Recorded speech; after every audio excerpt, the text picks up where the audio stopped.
The chair thanks the Sergeant at Arms for the great work that they do. Members, at this point, the chair is not in possession of any amendments to either of the bills that are before the committee today. The chair understands there's probably going to be some proposed amendments on the House floor, which would come tomorrow.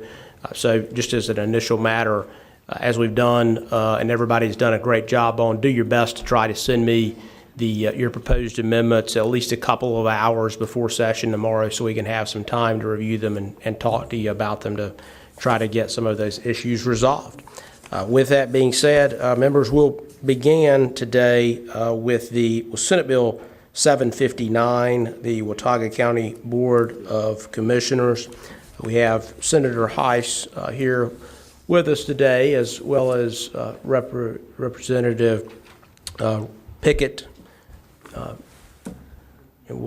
Senator Heiss, the gentleman is recognized, and Representative Pickett, the gentleman is recognized as well. Thank you, Mr. Chairman, members of the committee. The predominant part of the bill and the original part of the bill you have deals with the county commissioner districts in Watauga County. This will change them from residential districts to electoral districts, which had to be balanced in population. The drawing of this map was also drawn to ensure that the current elected county commissioners would all be able to serve their entire terms, and no one's term would be expanded by, so it goes in 2024 and 2026. Be happy to answer any questions, and I know Representative Pickett, thankful for his help on this. There is Anson that was added on the floor, does the opposite, and there's a resolution for when there's a primary in Johnson County as well. Members, is there discussion or debate? Representative Harrison, ladies recognized. Thank you, Mr. Chair. And thank you, Senator Heiss and Representative Pickett.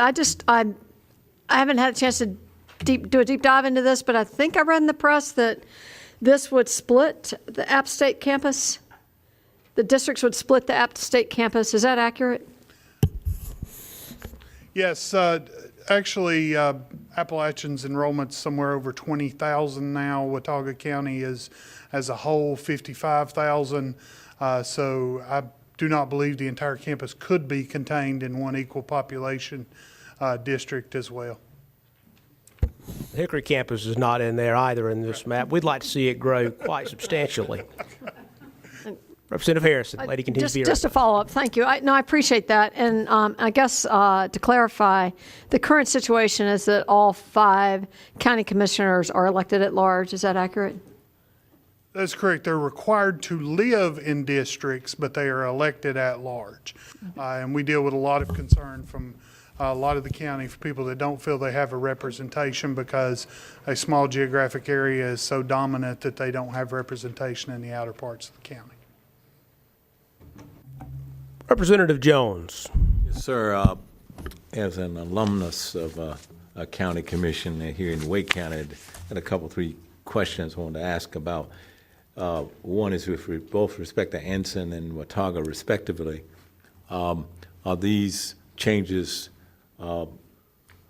changes that the boards respectively wanted?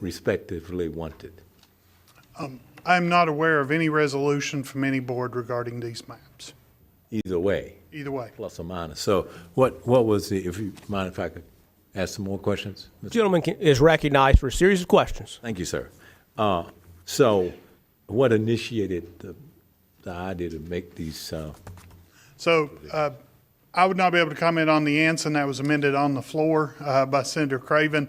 That is going the opposite direction, however. That is moving from electoral districts to residential districts. Right. That's coming in.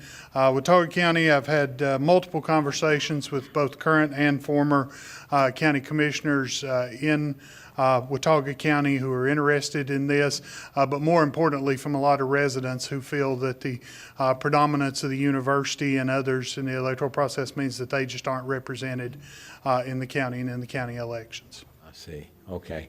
And the other question I have was with respect to the Anson County one, would these people come from a district run countywide or just come from that district? So it's my understanding that under the new under the proposal in this bill, they would then run countywide and would come from districts versus currently being in districts they're elected in. Got it. Okay, thank you. That's all the end of my questions. Members, is there further discussion or debate on the bill? Representative Harris. Just real quickly, I apologize. Did you say the piece regarding Johnston County, that just relates to a date? Because I'm trying to find the substance. I don't know if this packet is for the congressional or for this Watauga. Johnson County, just respond, Mr. Chairman. Yeah, gentleman has the floor. Thank you. Johnson County apparently has an unusual provision that says if fewer than 6 people file for an election, there is no primary. In that, they all just go to the general ballot. This changes that to 4. If fewer than 4 file, it would now be a primary because of the changes that are there, and the local delegation is supportive of that as well. Members, is there any further discussion or debate? Unless any member objects, the chair just intends to take a voice vote on this particular bill. Is there any objection to that?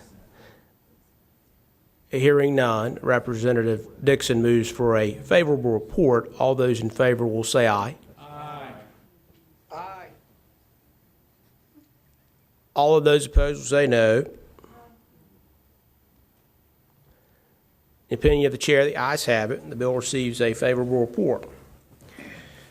Members will now move to the other bill on today's calendar, Senate Bill 757, which of course is the proposed congressional district plan.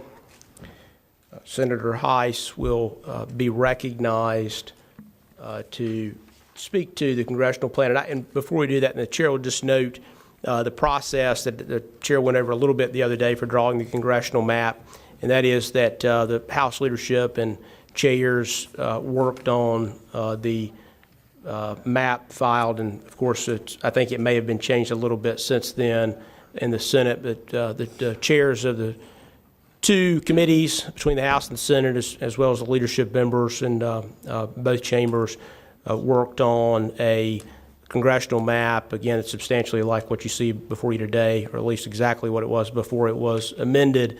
And of course, that's because it's got to start somewhere. The idea being State House district takes a lot more time to draw.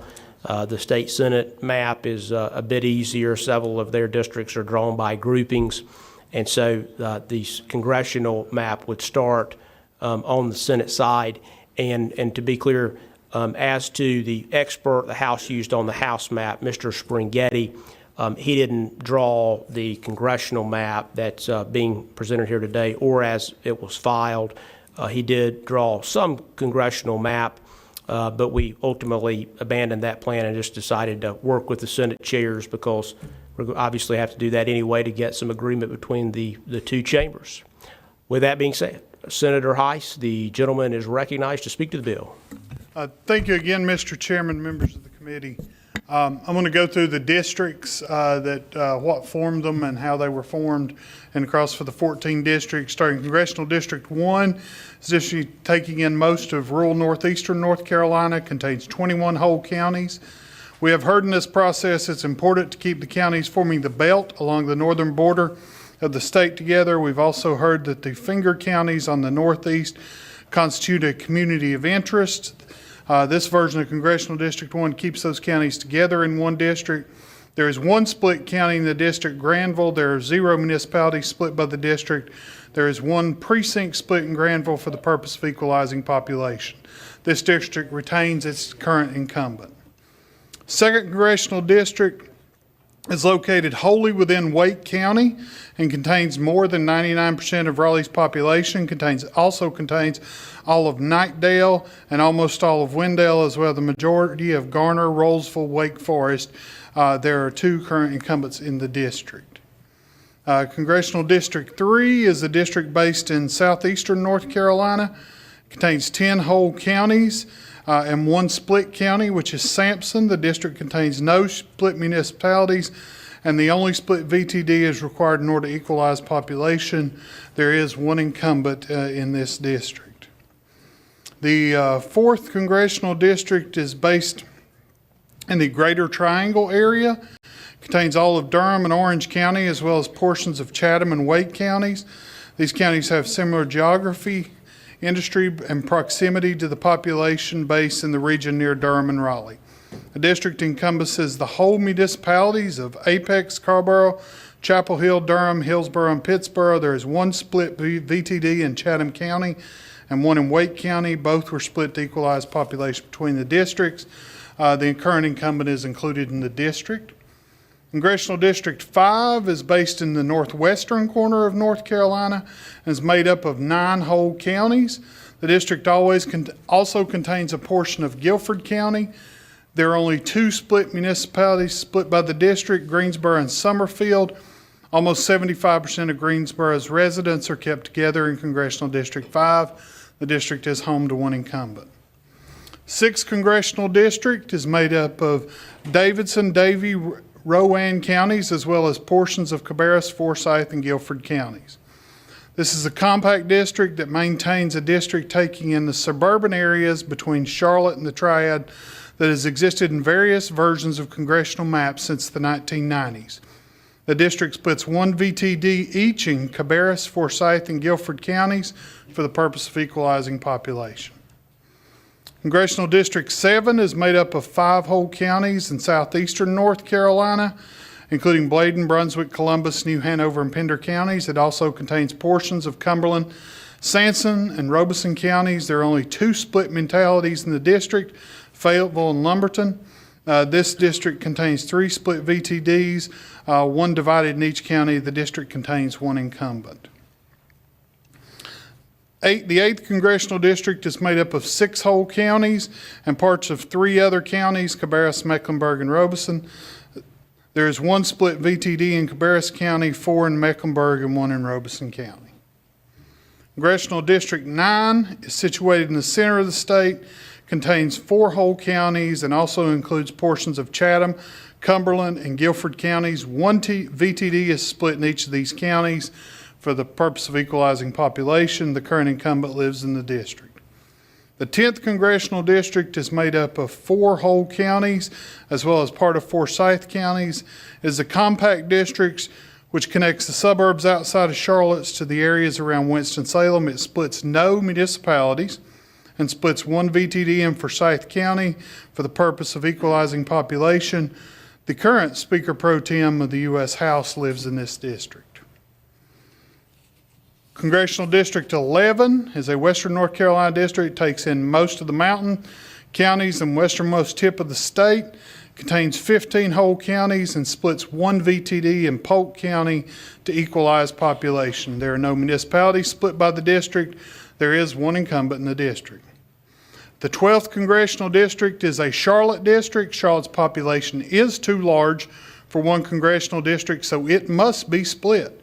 95% of the district is made up of Charlotte, and 81% of the city is in the congressional district. VTDs are split only to equalize population and ensure that there are no other municipalities in the district. Congressional District 13 is made up of the suburban and exurban counties surrounding the Triangle area, and Wake County is made up of 6 whole counties, as well as most of Granville County. The district also contains the unincorporated areas in Wake County north and southeast of Raleigh. There is 1 VTD split in Granville County to equalize population, and 5 DTDs split along the eastern border of Wake County in order to avoid a double traversal of the county line. This district will be an open district with no incumbent. And finally, the 14th Congressional District is made up of 4 whole counties and the portion of Mecklenburg that contains the municipalities and towns west and north of Charlotte, as well as a portion of Polk County.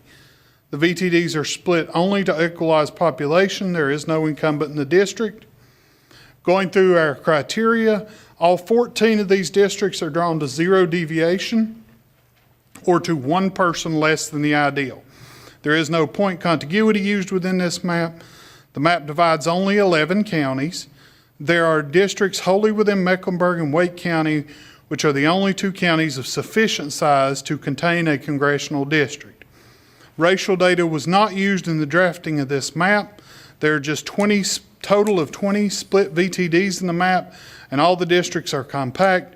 Member resident was considered in drawing these maps. County lines, VTDs, and municipality boundaries were considered when possible to form the districts that do not split existing political subdivisions.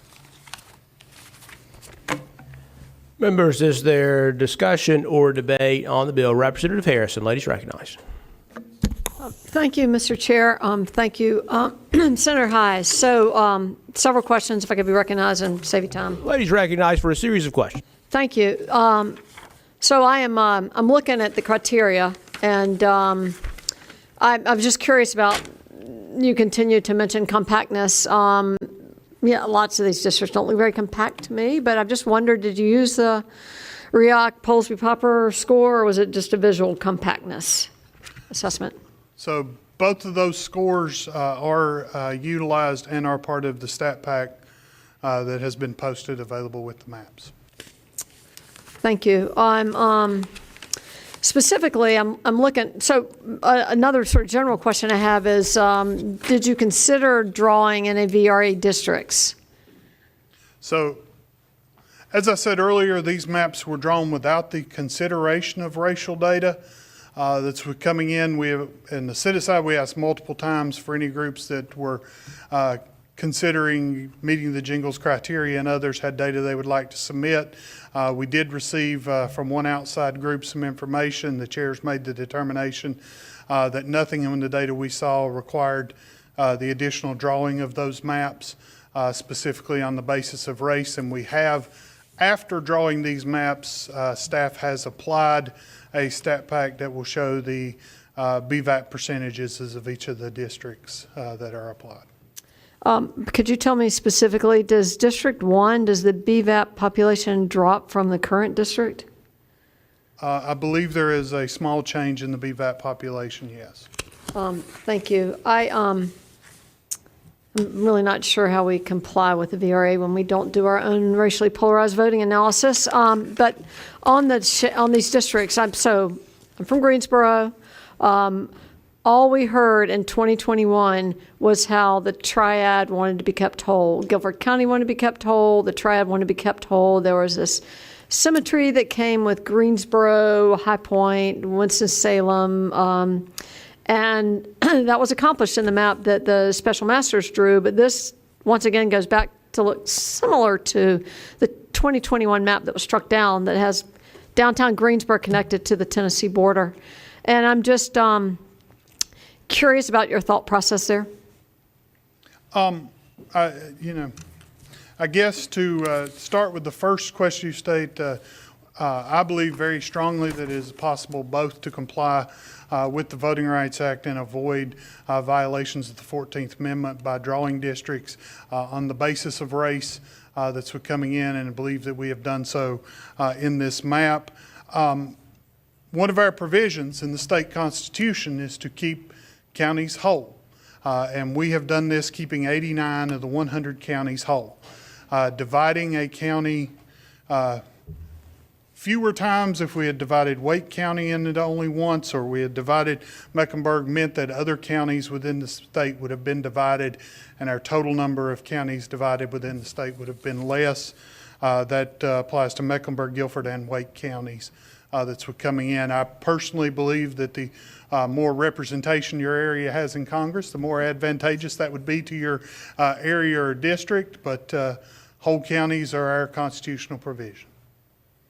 For a follow-up, I appreciate that. I just, diving into Milligan and the case law on this, it does seem like we need to prioritize complying with the Voting Rights Act before we draw the other maps, and that might supersede the need to keep counties whole. But we did manage to draw a map, or there was a map that was drawn in the 2022 election that kept Guilford whole, no splits at all, and took in a big chunk of Forsyth that worked pretty well for the voters, and they've appreciated having that representative. I wanted to ask similarly on the Sandhills, one thing I remember, because I attended most of those public hearings in 2021, and also read it in the public comments this time about a strong desire to keep the Sandhills together, and this looks like it does not. Could you speak to that? The sandhills themselves and how they're divided, we made some considerations for military bases and others, but we did what we could in balancing the criteria that exist across, from keeping counties whole, keeping districts compact, as well as political considerations, which are now part of this, and this is the result of those maps more than any particular semi-identified community of interest. Is Fayetteville whole in this? Is Fayetteville kept whole? I believe the answer to that is no, but I'll have staff verify that. The chair will recognize staff, probably Ms. Churchill.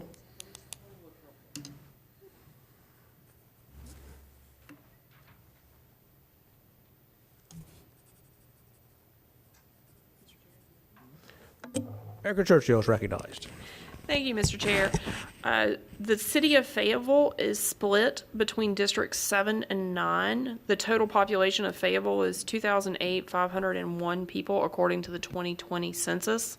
79,356 of those are assigned to District 7, and 129,145 are assigned to District 9. Representative Harris. Thank you. I appreciate that.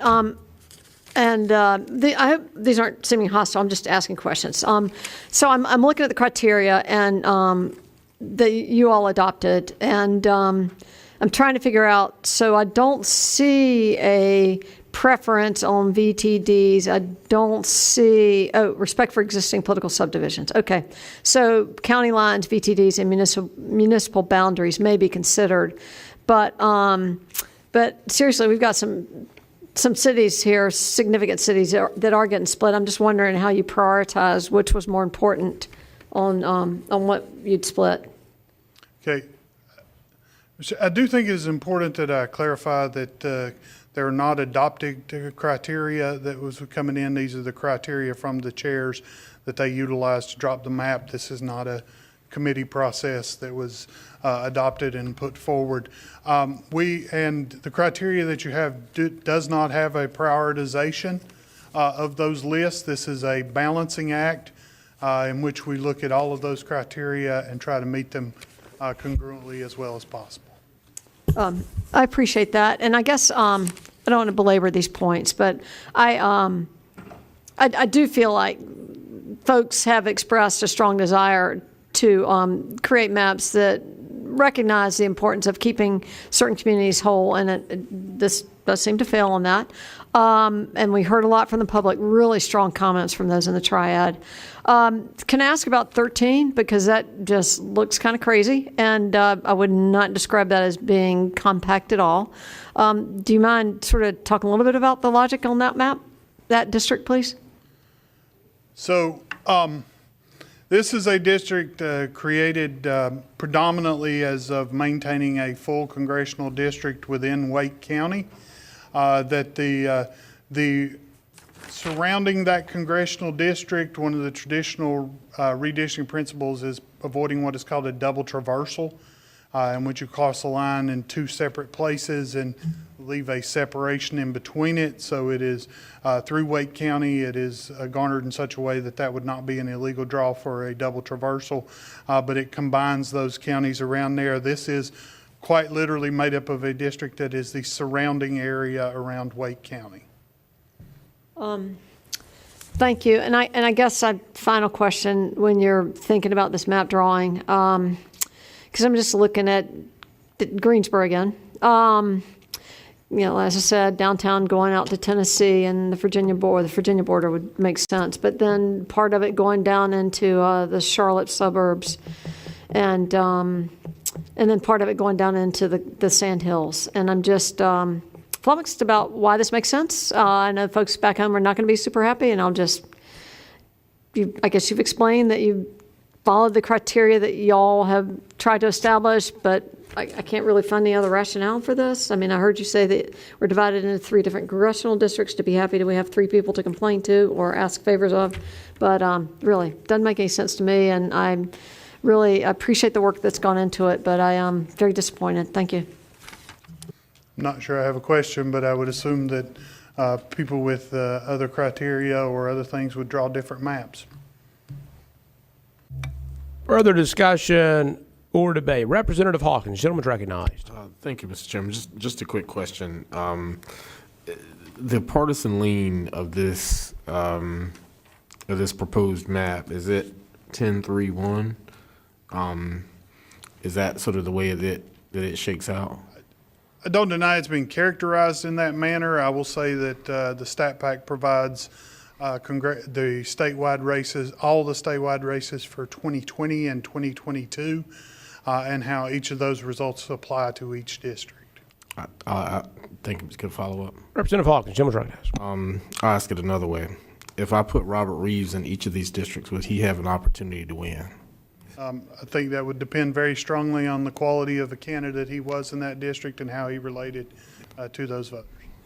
Well, I'd say that he's a pretty quality candidate, but that's, I use that as an example, that you have a quality candidate that's a high-level public servant here in the General Assembly, and he should then have every opportunity to win in any district that's put forth. And if he couldn't do it, then God bless anybody else who would. And so that sort of just characterizes just the potential for people not being able to elect good folks no matter who they are. I would suspect that could he sway 8% of the voters, he could win all 14 congressional districts. Further discussion. Representative Jones, gentleman's recognized. Be recognized for a series of questions, if I may. Gentleman's recognized for a series of questions. Senator Hayes, I guess my first set of questions deals with who actually drew the map. Who actually cut this thing up. Was this Mr. I keep messing his name up. Singretti? Is that the guy who did it? Simple answer to that is no. That's what coming in. I have met the individual in the House, but the actual drawing time of this done was by myself and Senator Daniels. We had input from the House and others, but in the room that it occurred, there are logs for every person that was in the room as all changes to the map were made. So it was you and Senator Daniels? Yes. Who is co-chair, one of the co-chairs in the Senate. Anybody from the House? So we consulted with the House at multiple iterations of the map and others, but the actual drawing for what they needed to see or needed to change occurred with myself or Senator Daniels in that room. Okay. Did you gather partisan data to draw up this map? So as I stated earlier, all of the election results from statewide elections in 2020 and 2022 were part of the data set for all the computers, including those made available to the House and Senate Democrats as well as the House members. And that was a base part of the data system from the moment those computers were set up. Now, at this moment, as we sit, the 14 seats for North Carolina are split 7-7.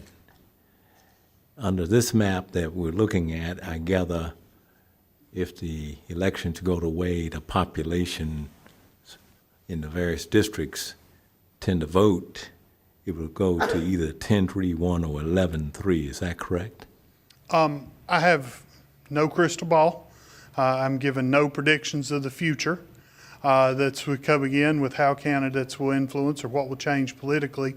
I will say that there is all the data is available on how they performed on the last 2 years' races, but that pretends like that candidates don't matter and somehow these districts are out there. So I can say that our current House representative is 7 Republicans, 7 Democrats. That's coming in. That does exist. That was produced by an election in the past. But if I could guess how well all elections were performed, the jobs around here would be a whole lot easier. Well, I appreciate your answer, but let me pursue that just a little bit. Obviously, I understand that. I follow politics pretty closely also. However, it's been highly reported by those who seem to be knowledgeable that this will create a dramatic shift in the congressional representation in North Carolina heavily toward the Republican Party. That stated as a preference. I'm asking you, one of the drawers, and I don't know if you knew what Senator Daniels was thinking, but I'll ask you, was that part of your objective to shift the congressional representation in North Carolina from an even split to a heavily Republican? I would categorize the last maps drawn by the judges as resulting in a shift that occurred in this state, not a new foundation that has been recurring. Those maps have expired in their times, and compared to 12, 14, 16, 18, that may be a very different comparison that's out there. Did we consider partisan consideration in each of these districts as we drew them? Absolutely. That's what coming in, and the courts have indicated that that is our authority as a legislative branch, and solely our authority as a legislative branch, both the federal and state courts, to consider the partisan nature of districts when we draw them. I am aware of that, and I appreciate your candor. Thank you on that. Let me move to something else. I noticed that 3 counties in the state, and they're large, Mecklenburg, Wake, and Guilford, end up with a tripartite, a 3-way split of congressional representation. In any of those 3 counties, did you try to at least try to make it just 2, or did you just think that it had to be 3? Our objective here is to minimize the total number of counties split, to keep as many county whole as possible.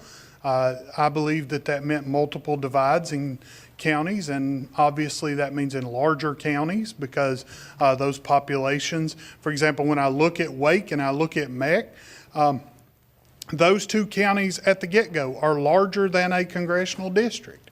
They had to be divided before any consideration was out there.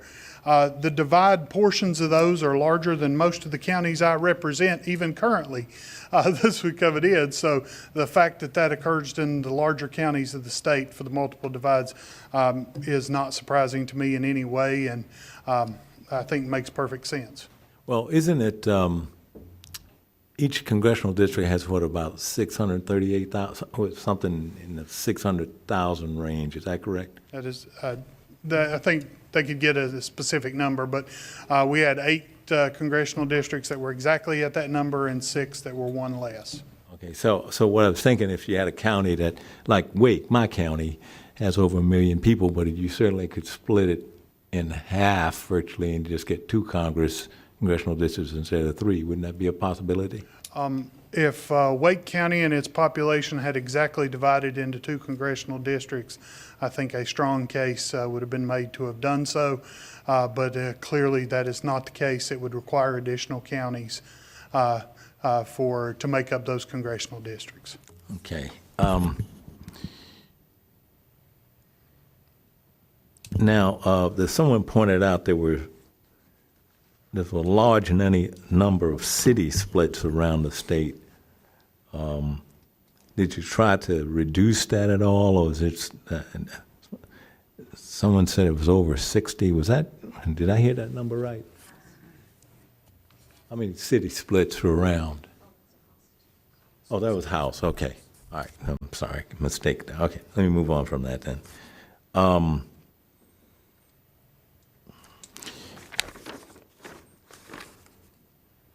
We all know from some statements made that partisan gerrymandering is permitted, so there's nothing illegal about it.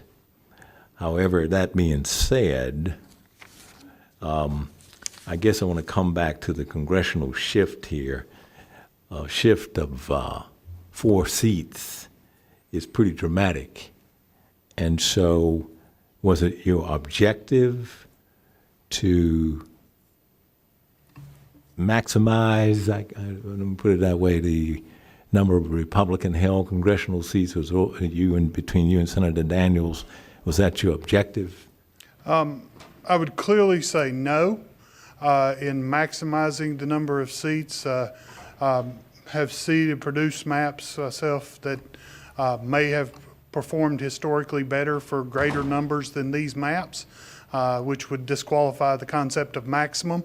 Was it considering these for partisan advantage? Absolutely. That was in our considerations, but that's because it is balanced with other redistricting criteria that exist that we have laid out here. Is a 13-1 map possible? I don't know, but I will say that it is not when considering traditional redistricting criteria. Now, you alluded to some, having some consciousness about the Voters' Rights Act.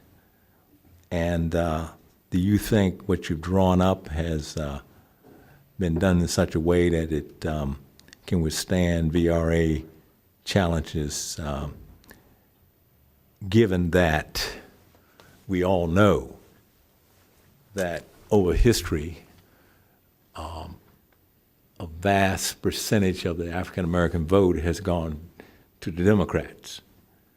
So given that now you've drawn this up, do you think that what you've drawn up is still going to be looked at as legal under the Voting Rights Act? I do believe that the maps that we have drawn are compliant with the Voting Rights Act. And I do believe that the data we have, after drawing the maps applied, verifies that. And you're aware of the fact that 40-some North Carolina counties come under the VRA? I have seen the list of the counties that are applicable under Section 2 of the Voting Rights. Yes. I'm about done.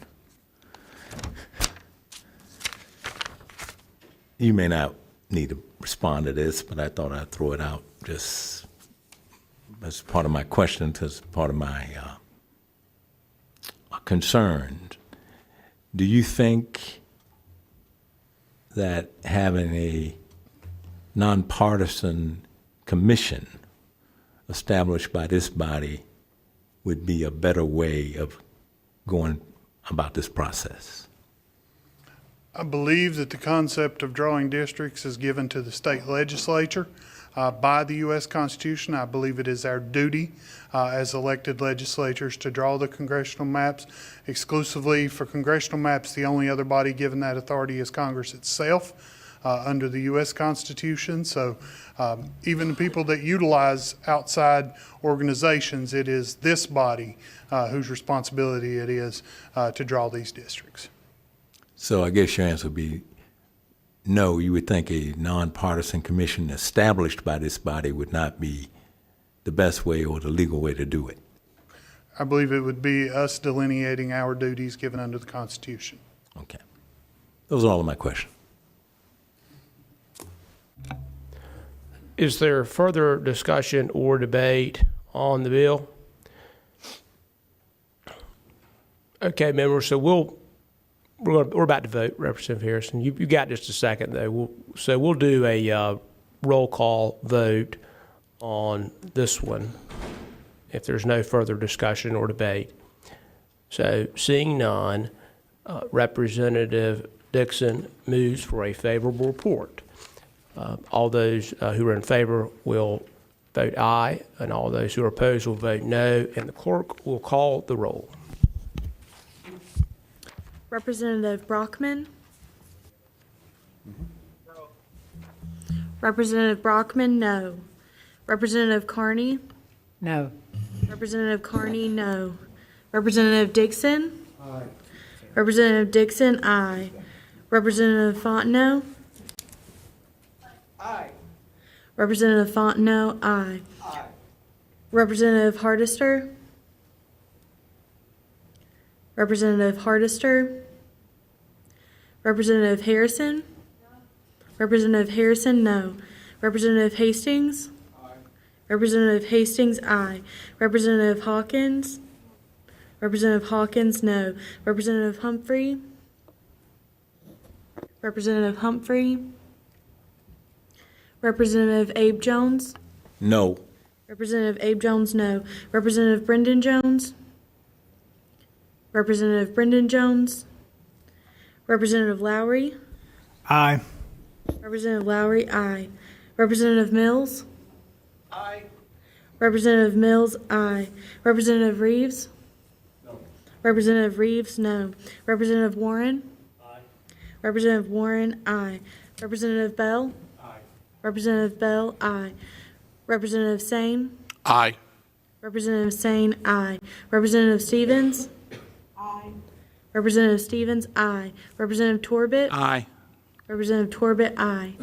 Representative Hall? Aye. Representative Hall, aye.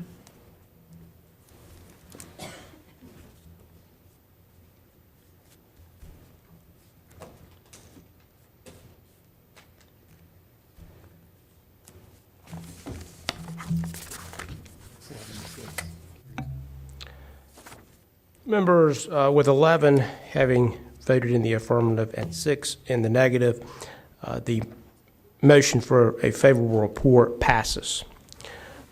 Members, stay with us for just a second. The chair was informed that there was a proposed amendment to the first bill we did dealing with some of the local county commissions. And so the chair needs to take a look at that, and we'd like to try to do that in this committee so that we're not further delayed tomorrow, because an amendment could change the bill title, and thus it wouldn't be able to be heard on the House floor tomorrow. So just don't leave yet. I don't expect this to be very long. Just hang tight. You know, we're going to go at ease, but I wouldn't leave the room. Chair's going to try to get us back in here as quickly as we possibly can.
Members, that'll be it for today's business for the House Redistricting Committee. If you're on the House Rules Committee, congratulations, you get to stay here a little longer, and you can meet the new chair, same as the old chair from this committee.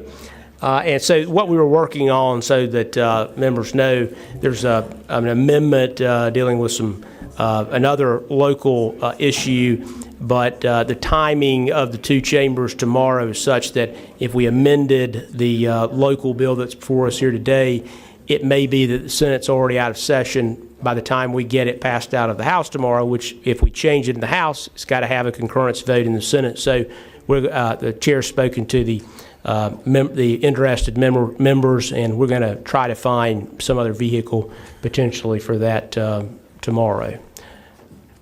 Members, with that being said, there's no further business before this committee, and if you're in rules, hang tight. We're going to start as soon as staff can possibly get all these things switched around. Meeting is adjourned.